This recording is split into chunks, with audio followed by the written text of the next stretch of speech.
Can Vermont towns slammed by this summer's floods meet their bottom line?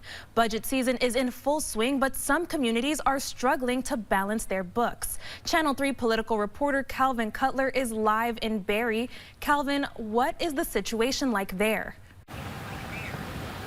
Yeah, Kiana, good evening. Barrie is a working class community and they were slammed by this summer's floods. Now they've had to pony up a lot of cash for the immediate response and the recovery, and they're struggling to make next year's budget work.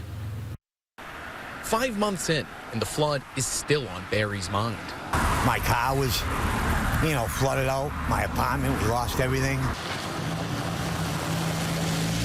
As winter sets in, city leaders are preparing next year's budget proposal for town meeting day voters. And city manager Nicholas Castro says they're struggling to make it work.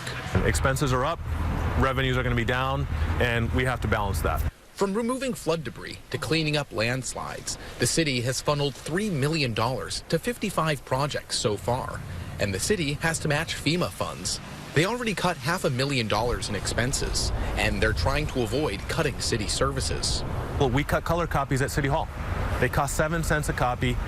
It's a dollar, so that's the level of detail we're going into to find savings. Barrie's housing stock was slammed this summer. Some 360 homes were impacted by the floodwaters. 40 homeowners have applied for buyouts, and another 40 have applied for abatements, meaning they won't pay property taxes to the city or into the statewide education fund.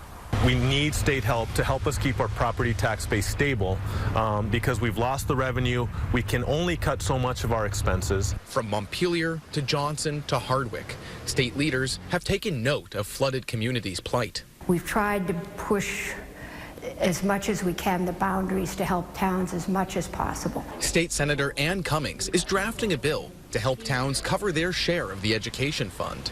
Pandemic stimulus has dried up, and revenues are expected to be tight. We're not crashing and burning, but we're leveling out, and there's still a lot of demand out there. She's also looking at creating new revenues, flood bonds, for the first time since 1927. I don't know how we would handle the next one. Back in Barrie, Castro says they're looking at all options to make their budget pencil out, including potentially raising property taxes 5%. which he says is a last resort. No one wants to do that, but the alternatives are not acceptable either, which is lean, austere budget that provides no city services.